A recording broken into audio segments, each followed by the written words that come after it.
Because you've always taken such charge.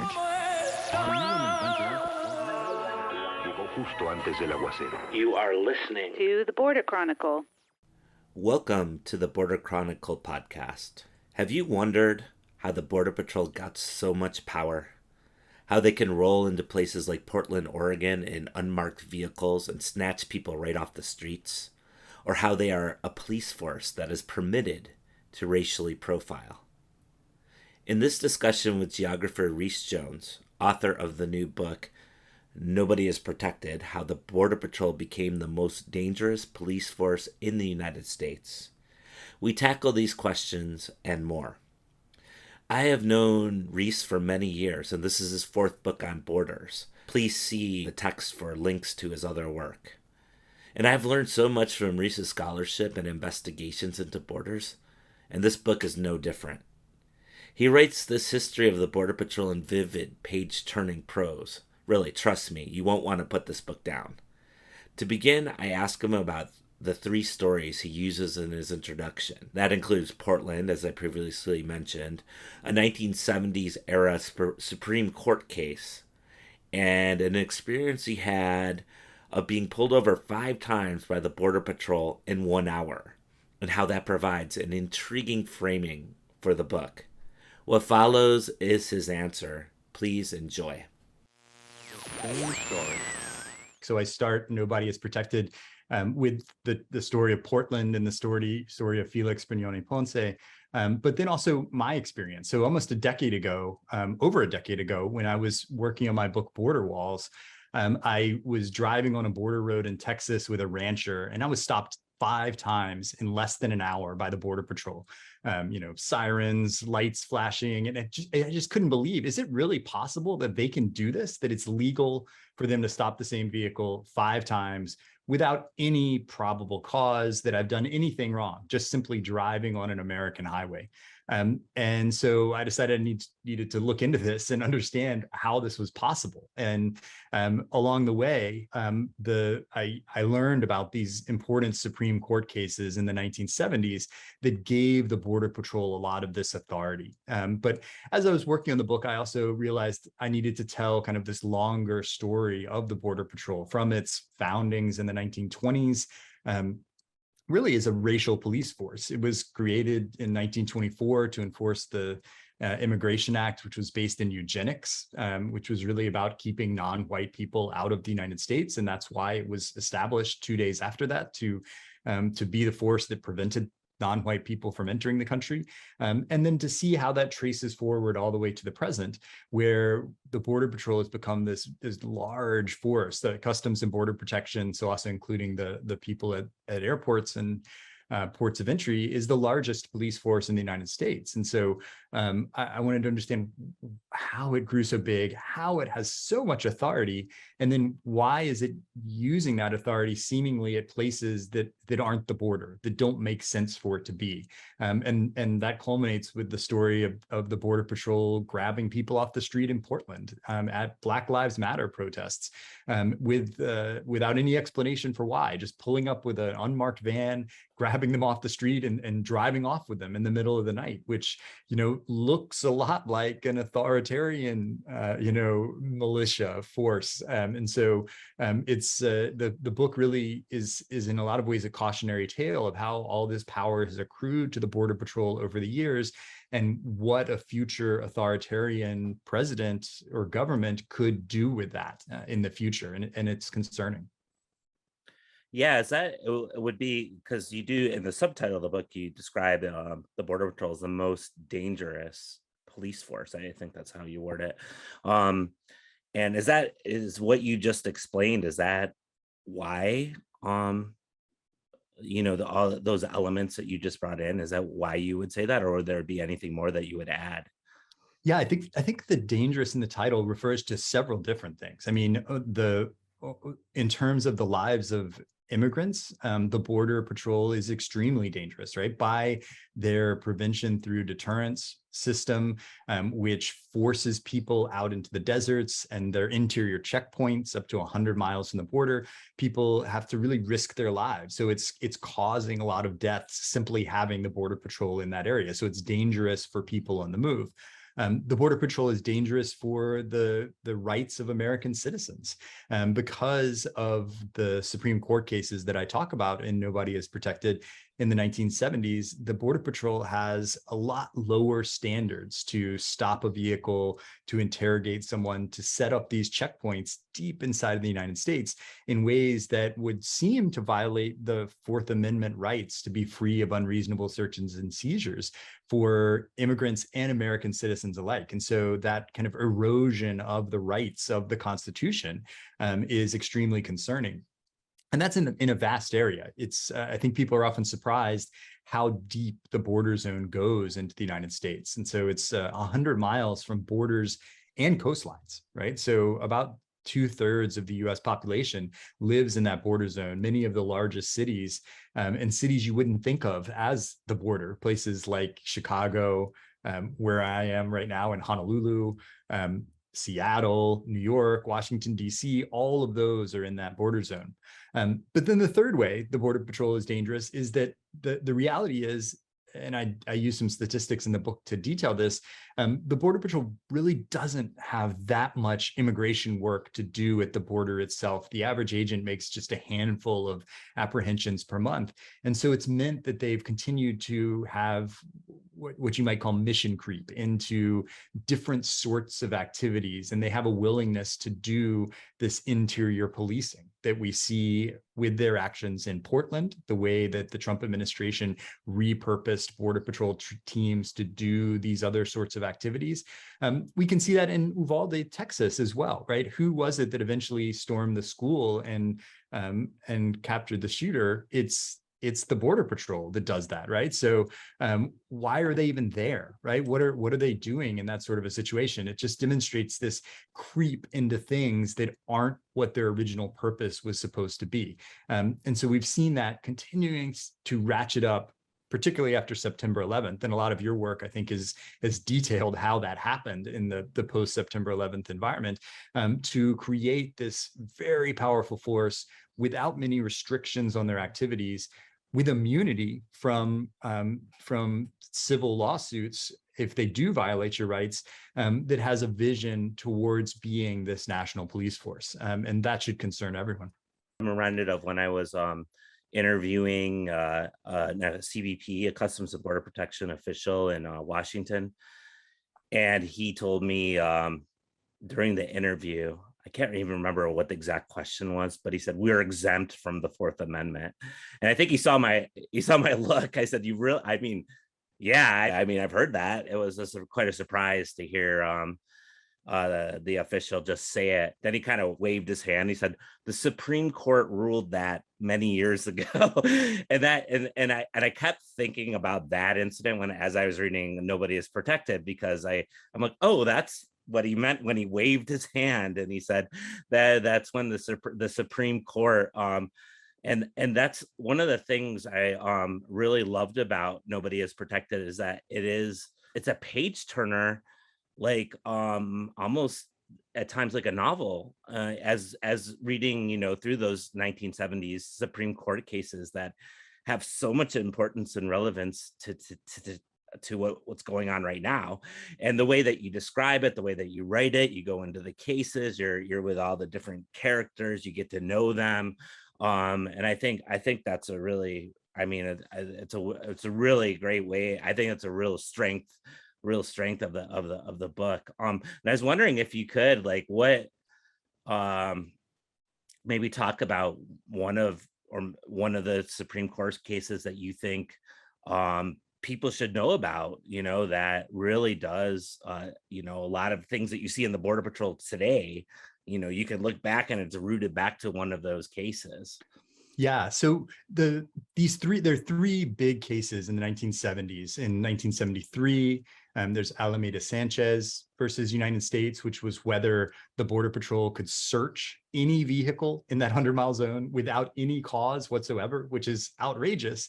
But as I detail in the book, the Supreme Court came within weeks of allowing that, right? There was this last minute change of heart that I detail in the book that describes how one of the justices was convinced by one of his clerks that he shouldn't approve that. So we really were within weeks of having the Border Patrol able to search any vehicle in that vast 100-mile zone.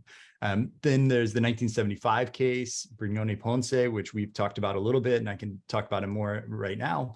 And then in 1976, which is Martinez Fuerte, which was about the checkpoints.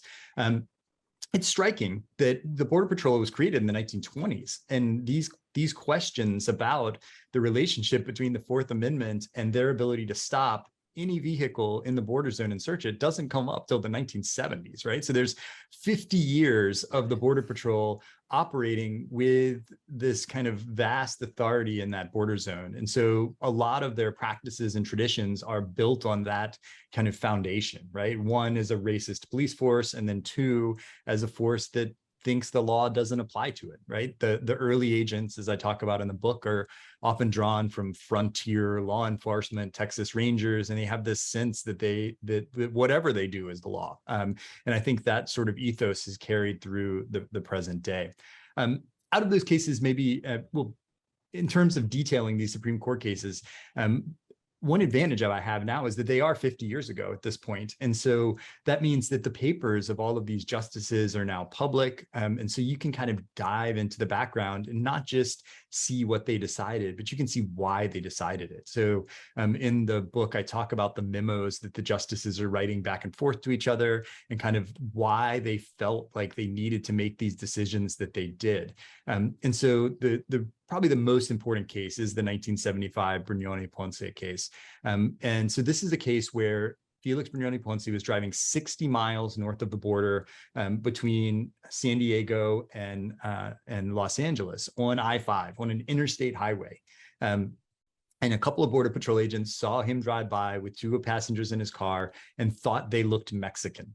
And so they pulled over the car and interrogated them based solely on their racial appearance.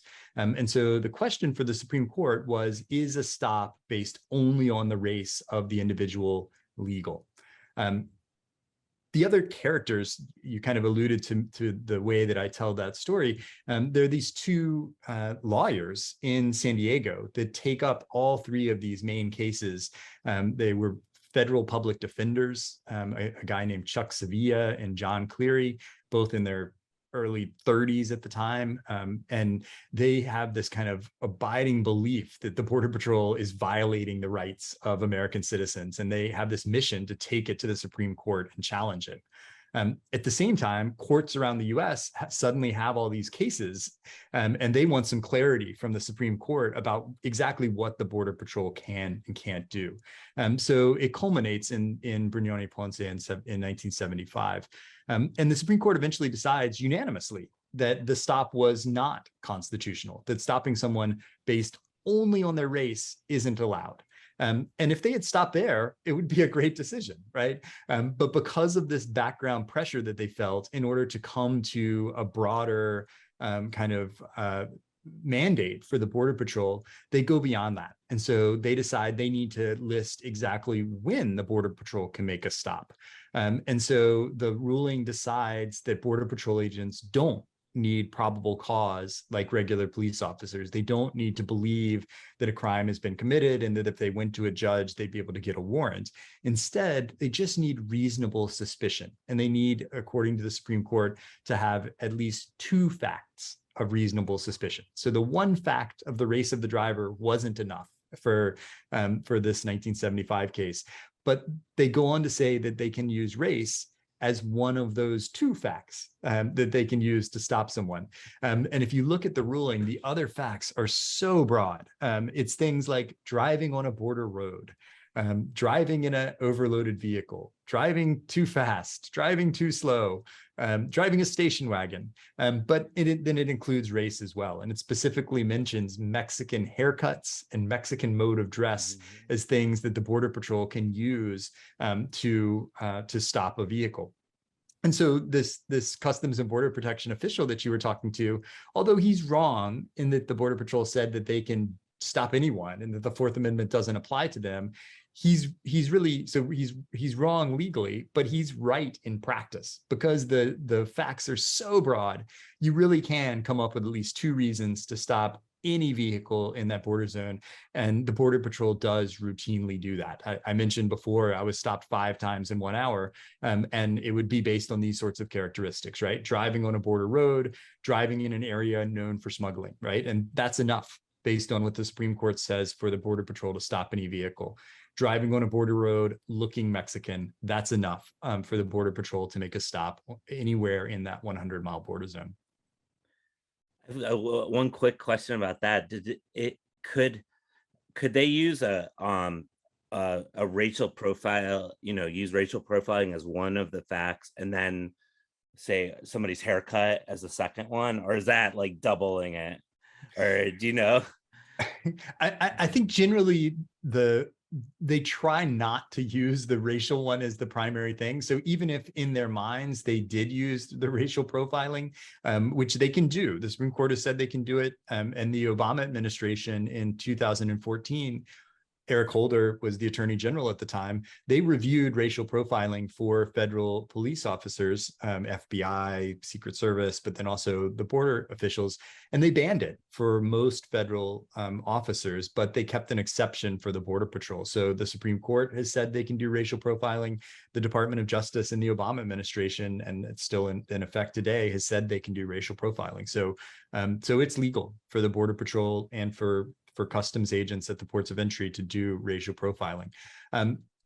Typically, though, they tend to focus on other characteristics, right? So the ACLU has done, Jeff Boyce worked with them, he's a geographer, to look in Michigan about how they talked about this reasonable suspicion. And if you look at those reports, in one report, it's the driver wouldn't look at me, right? And so that made it suspicious. And so I pulled them over to ask questions.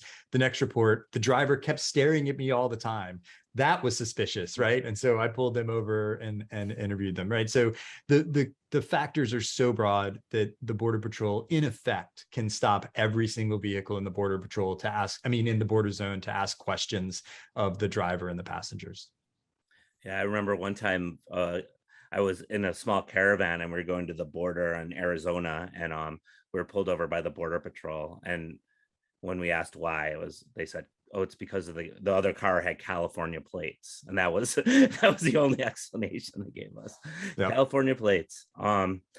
Yeah. So I wanted. Oh, first of all, there's another. No, speaking of the Supreme, before we move on from the Supreme Court, there was a case, right, that was just ruled upon in June that continues along this legacy around the Fourth Amendment. Could you just say a few words about that case and how that's relevant to all the research that you've done in your book? Yeah. So I obviously don't talk about this case in the book because it happened afterwards, but this is Egbert versus Boulay. So Robert Boulay was an American citizen in Washington State who was on his property, standing in his driveway. And a Border Patrol agent, Eric Egbert, pulled into his driveway and accused Robert Boulay of harboring someone who was undocumented. He threw Robert against a car and then threw him onto the ground, right? So a clear example of assault against an American citizen in his own driveway, right? So the Supreme Court case was whether Robert Boulay could sue the Border Patrol agent for damages for this violation of his rights. And it was based on a case also from the 1970s, which is Bivens versus 6 unnamed agents, which had created a small window for situations where they're kind of egregious violations of your constitutional rights that you could sue federal agents.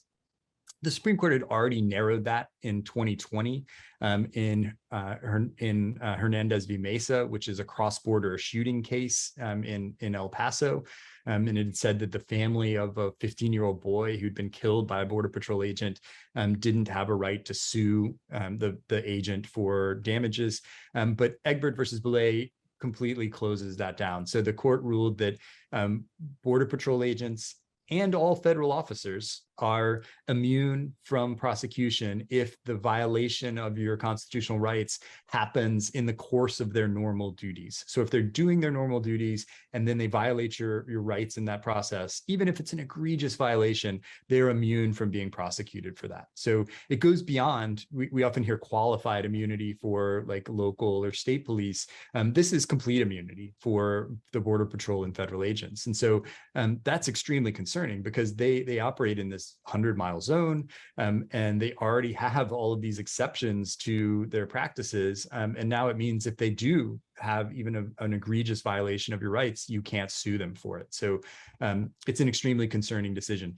The Supreme Court, though, they in many of these cases, they've pointed their finger back towards Congress to say, the problem here is the way that Congress has written these laws. And if Congress doesn't like this immunity that they've given to federal agents, then they should change it, right? And if Congress doesn't like the Border Patrol operating 100 miles away from the border and setting up checkpoints on a highway and stopping every single vehicle, then Congress should change their authorization for the Border Patrol. So a lot of these issues, the courts have decided to defer to Congress and to allow them to make these decisions. And so it creates the situation where they're allowing essentially Congress to legislate violations of the Constitution, which is not supposed to be possible, right? But because of this idea of the plenary power of Congress to deal with factors that are external to the United States, and they treat immigration as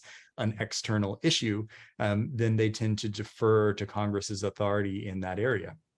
The problem with the Border Patrol, of course, is they're not operating just at the border or outside of the United States. They're operating 100 miles inside the United States from borders and coastlines. And so that decision to defer means that it has a really negative effect on the rights of citizens and immigrants alike. Yeah. Yeah, it's pretty, and it's interesting that this kind of, I guess, legacy of Supreme Court decisions and, making things, let's go back to your words, the most dangerous police force, even more dangerous, like unable to be touched even, right? You hear about immigration reform and, there's like, or let's just talk about the Border Patrol. And here's the question. Can the Border Patrol be reformed? Is that possible? But if you were in charge right now and you could do anything you wanted with a Border Patrol, what would you do? What do you think would be the best way forward? Well, if I had a magic wand, as you're describing, and I could do anything I wanted to with the Border Patrol, I would get rid of the Border Patrol, right? The United States didn't have a Border Patrol for almost 150 years, right? It wasn't created until the 1920s, and it was created to enforce racist laws. And if we look at the practice of the Border Patrol since then, its effect has been racist, right? It has been to create a police force to enforce laws using racial profiling that have a racial impact on who can enter the United States, but also have these impacts on the lives of people. They result in a lot of deaths of people who are simply trying to migrate to work, to contribute to the US economy, or to look for safety, to look for asylum in the United States, and are dying because of the existence of the Border Patrol. And now they have this ability to operate so deep in the United States, it's violating the rights of American citizens as well. So if I had the magic wand, I would get rid of the Border Patrol. We don't need it. It's not something that is essential to the functioning of a country, and it has a lot of negative effects on immigrants and citizens in the United States. I don't have that magic wand, though.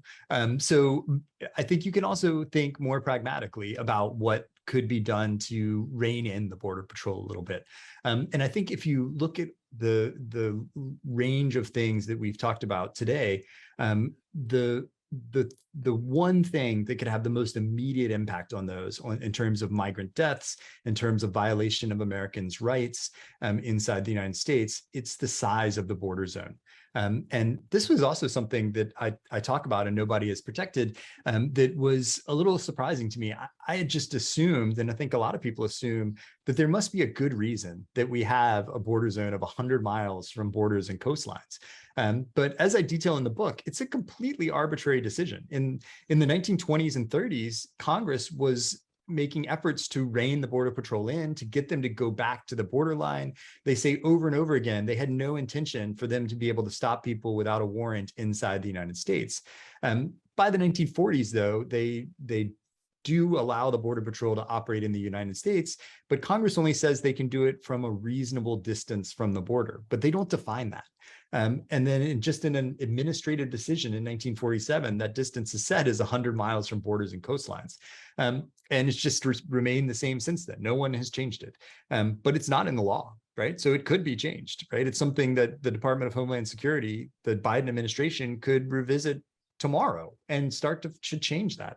And they should, right? So if we made the border zone within, say, the Border Patrol, they make 58% of their apprehensions within 1 mile of the border, right? So if the border zone, say, was 5 miles from the border, that could have an immediate impact on migrant deaths, because the majority of migrant deaths happen because they're trying to get past checkpoints deep inside the United States. That's what forces people to trek 70 miles through the deserts of Arizona around your home there in Tucson. It's why there were people in the back of that tractor trailer in San Antonio, Texas. It's to get by these interior checkpoints that are so far from the border itself. So moving the border zone to within 5 miles of the border would end the need for people to do those extremely dangerous things. And we'd see a dramatic reduction in migrant deaths immediately if the Department of Homeland Security would do that. That would also reduce the impact on American citizens as well. Most of those violations that we're talking about at checkpoints where they can do racial profiling, where they can stop every vehicle, those happen dozens of miles, 100 miles from the border itself. So if the Border Patrol has moved much closer to the border, those violations of the Fourth Amendment would be fewer. The chances for agents to violate the rights of American citizens would be reduced if they were kept much closer to the border itself. So again, that wouldn't be my magic wand solution, but that would be a pragmatic solution and something that really could be achieved in the Biden administration immediately. So you're saying that there's very even easy practical decisions that could be made tomorrow or even today or even right now somewhere in the Biden administration that could really change the landscape of the border enforcement apparatus.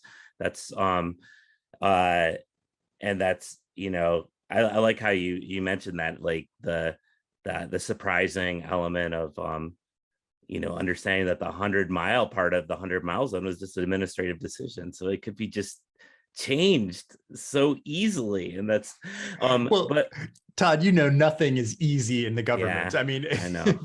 there would be a long review process, and it would, but it is changeable, right? It is not legislated, right? So it's something that could be changed for sure. Similarly, the use of interior checkpoints, there is nothing in the legislation that says that they have to use interior checkpoints. That's something that they just decided to try, and the Supreme Court approved it in 1976. But the Department of Homeland Security, the Biden administration, could change that tomorrow. They could say, you know what, we're not going to do these interior checkpoints. The data we have on them is that they're ineffective. They don't make a large number of immigration related stops. The Border Patrol spends almost 10% of their staffing hours at these interior checkpoints, but they account for less than 3% of their apprehensions. But what they do, and here's another example of how it's affecting American citizens, they make a lot of drug arrests at these interior checkpoints, but it's not people who are bringing drugs across the border. 91% of the people cited for drug possession at an interior checkpoint are American citizens. And over half of them have less than an ounce of marijuana, which is legal in many of the states where they're setting up these checkpoints. So yeah, another immediate thing that could happen is just say, we don't want to do these checkpoints anymore, to end that practice as something that the Border Patrol is doing. And that would also, I think, similarly have an effect on migrant deaths, because it is those interior checkpoints that are forcing people into the tractor trailers and into the desert. Mhm. And so, like, again, practically speaking, is there, I mean, these decisions could happen, but will they? Like, do you see any sort of landscape of anything, some sort of these sorts of decisions or even reforms happening in the next year, 2 years, 3 years? Todd, I think that's a place where your work and my work kind of dovetail, is that we see over and over again that it's not just the Republicans and the right wing that are in favor of of violent borders and of the growth of the security forces. If you look at the 1990s, when prevention through deterrence was put in place, the policy that forces people into the deserts, and the size of the Border Patrol doubled in that decade, that was the Clinton era, right? That all of that happened. I mentioned before the racial profiling review and the exemption for the Border Patrol. That was the Biden administration. I mean, the Obama administration that did that. So unfortunately, the left seems to be afraid to take actions to rein in the border and security forces. I think it's often because it's not the first issue for a lot of voters on the left, right? People on the left are thinking about minimum wage, healthcare, maternity leave, right? Everyday sort of issues. Yeah, they care about immigration as well, but that's not the top issue. So when Democrats get into power, they tend to focus on these other things. But for the right, often immigration is one of the main issues, right? I mean, we saw that with the Trump campaign, and we see that with the way that Republicans talk today. So that when they're in power, they tend to ratchet these things up. And so it's this kind of period, it's these expansion, but then periods of not much happening, but not reducing the things that are happening there. There certainly are efforts in Congress to shrink the border zone. There, over the last few Congresses, there have been bills proposed to shrink the border zone to 25 miles of the border, but they haven't passed, right? But there are people in Congress talking about these things. I also understand that there is going to be a congressional effort to change that the law behind that Egbert versus Boulay, that immunity for federal officials as well. That's also in the works. So there are people in Congress that are aware of these things, but unfortunately, other issues and major issues like climate change, the bill that was just passed a few days ago, tend to be a higher priority for people on the left. And it results in this kind of accruing and mission creep of the Border Patrol into this out of control agency that we have today. Going back to Nobody is Protected on the book, and just thinking about, what is the most important thing about Nobody is Protected that you would want somebody reading it to take from the book? Yeah, I think, I wrote Nobody is Protected to just understand how this agency got all these powers, that it ended up grabbing people off the street in Portland, Oregon, when it was first set up to enforce rules about immigration at the border. And I think that the thing that I would like people to come away with it is what we were just talking about, is that a lot of these decisions they're not planned out. They're not thought through, right? Instead, it's this kind of building up, this sedimenting of different policies that end up having these effects that no one intended, and giving this agency this vast power that wasn't what they were supposed to be. And so I hope that readers would come away with it saying, it doesn't have to be this way, right? That these are things that can be changed, right? And that we can make the world a better place. We can make the United States a safer place for people trying to migrate. We can make it a place where rights are respected again. It just means understanding how it came to be this way and then deciding to do something about it. And so hopefully people will be inspired to take some action in this way, to talk to an elected official about the outrageous practices of the Border Patrol, and to hopefully see some changes there. Well, thank you, Reece Jones, for talking with us here at the Border Chronicle today. Where can people find you? Yeah, I'm on Twitter at Reece Jones UH. That's probably the best place to locate me. Great. So go find Reece on Twitter and go read not only Nobody is Protected, but how many books have you written now, Reece? I have 4 books. Yeah. Four So books. yeah. Yeah. And they're all yeah, they're all worth their time, really. I've learned so much from your writing and your scholarship, Reece, and I thank you kindly. And thanks again for being with us today. Yeah. Thanks so much for having me.